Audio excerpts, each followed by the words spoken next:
je denkt. Ik ga even een tarot leggen. En laat ik eens beginnen met hoe het nu is. Hoe het over 1,5 maand is. Hoe het over 3 maanden is. En dan eigenlijk vanuit daar hoe het weer over 1,5 maand is. En deze ook weer over 1,5 maand. Dit is dan een beetje de eindkaart. Dus zeggen een half jaar. Dus tussen nu en een half jaar. Wat betreft de tendensen van je werk. Ik heb gedacht van ik maak er een werkreading van. Als voorbeeld. En dan ga je de kaart pakken. En dan ga je kijken wat het is. Nou ja, je ziet eigenlijk al het plaatje al. Het is een kwestie van geven. Geven, geven, geven. En er heel veel instoppen. Het is natuurlijk van de kleine arcana. En het is een munten. En ja, wat ik al zei. Heel veel geven is het. Maar het betekent ook dat er een meesterwerk op komst is. En het staat ook echt voor als beloning. Er komt een mooie kans naar je toe. Dat zal je echt wel heel snel gaan merken. En ook ja, inderdaad op het terrein van je werk komt dat eraan. Dus dat is wel een hele mooie kaart op zich. Dan over 1,5 maand ongeveer. Ook weer de kleine arcanen. Het is de staven. De queen, dus de koningin van de staven. Ja, je ziet het al. Vruchtbaarheid hier wordt gezegd. Je ziet haar ook al. Ook weer met een staaf die dus aan het uitlopen is. Qua takjes en qua bladeren. Dus dat is eigenlijk ook een beginnen iets. En ook qua staven sowieso zegt het. Het is een begin van een idee. Of begin van een nieuw project. Daar staat de koningin.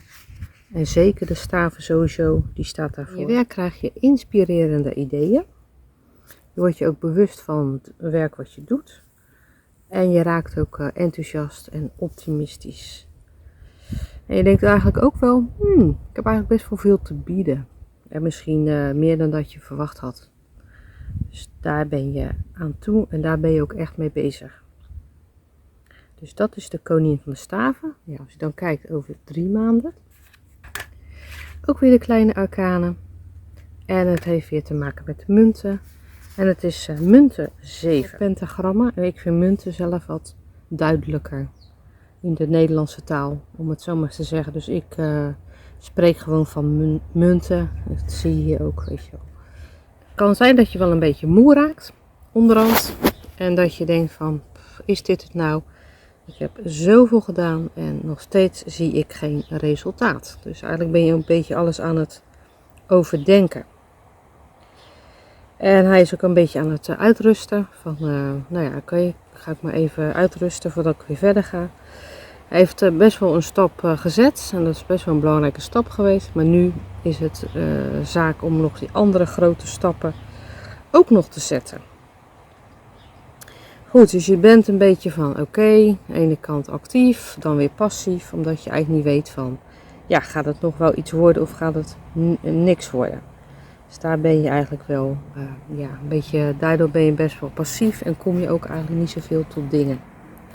Dus dat is dan ongeveer als voorbeeldlegging, over 3 maanden zou dat zijn, zeg maar. Of natuurlijk de kaart die jij legt. Gaan we eigenlijk weer verder vanaf die 3 maanden.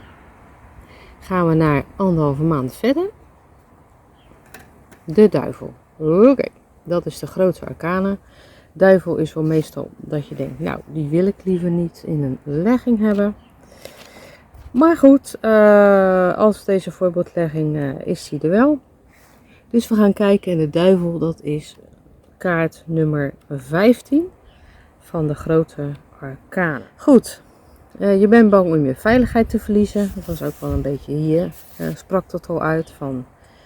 Jeetje, je hebt best wel veel angsten daarvoor ook. Van ja, gaat het nou wel lukken in het werk? Dat zie je hier eigenlijk ook al. Doordat je aan de ene kant actief bent, maar aan de andere kant ook best wel passief. En de duivel, ja, dat is ook zo'n kaart van, nou, gaat het allemaal wel lukken? Je zit een beetje op je dieptepunt, om het zo maar te zeggen. En je denkt van, moet het allemaal nog? En er moet inderdaad nog heel veel werk verzet worden. Het zal niet over één nacht ijs gaan. Het is, dat kan best wel lastig zijn. Goed, aan de andere kant heb je ook wel de vrije keuze om verder je te gaan ontwikkelen. Ga aan de slag om die angsten los te laten. En om ook gewoon daadwerkelijk weer door te kunnen gaan zoals je doorging. Zoals je hier zeg maar goed bezig was. Hier, nou ja, dat is inderdaad wat minder. Dus ga toch gewoon door met hoe je het wil en wat je wil. En misschien wel met een paar andere insteken. Zodat je toch weer op een ander idee komt in je werk. Nou, dan gaan we dus weer verder. Dus weer over 1,5 maand later. De kleine arcana zie je. En je ziet dus weer de staven. En je ziet de staven nummertje 10. Geeft ook eigenlijk wel aan van dat het best wel lastig gaat worden. Want nummer 10 is eigenlijk een overgang. Dus de overgang van, staven is vuur, hè. Staven zijn vuur. Dat is de stavenreeks. En daarna krijgen we de bokalen en dat is water. Nou, dit is de laatste kaart van de staven. Maar daarna krijg je dus de bokalen. Wat het wat lastig kan maken vanwege die overgang. Dus, wat is er aan de hand? Het kan zijn dat er bepaalde plannen dat je hebt, maar dat het toch niet zo goed is om daar echt daadwerkelijk mee door te gaan. En daar toch afstand van moeten doen, wat het precies is. Of een andere weg gaan in wat je al doet, dat kan ook. Dus dat staat het echt wel voor. En je voelt je ook wel een beetje op slot gezet. Dat je denkt van, is dit het nou? Ik wil echt gewoon die vrijheid hebben in mijn werk. En ook dat ik gewoon echt het fijn vind om het werk te doen. Dus ja, dat je daar eigenlijk toch wel je ideaal wil vinden. En dat lukt dan toch eigenlijk nog steeds niet. Nou, dan heb je de laatste kaart. Dat is ook de munten. De X, ja, een hele mooie kaart. Een kaart van rijkdom en overvloed. Ik ga hem even voorlezen. Die kaart gaat dus om bezittingen. Het is de kleine arcane. Het is de 10 en het is van de munten of de pentagrammen. Ik zeg munten. Goed, bezittingen, daar gaat hij over. De cirkel is rond en er wordt de actie van je gevraagd. En het succes lacht je toe. Dus op de een of andere manier heb jij in een half jaar toch weten te bereiken wat je heel graag wilt. Het zal niet heel snel gaan. In die zin dat je echt wel moet knokken in dat half jaar. Maar op een gegeven moment heb je dus echt het bereikt dat het succes je toelacht.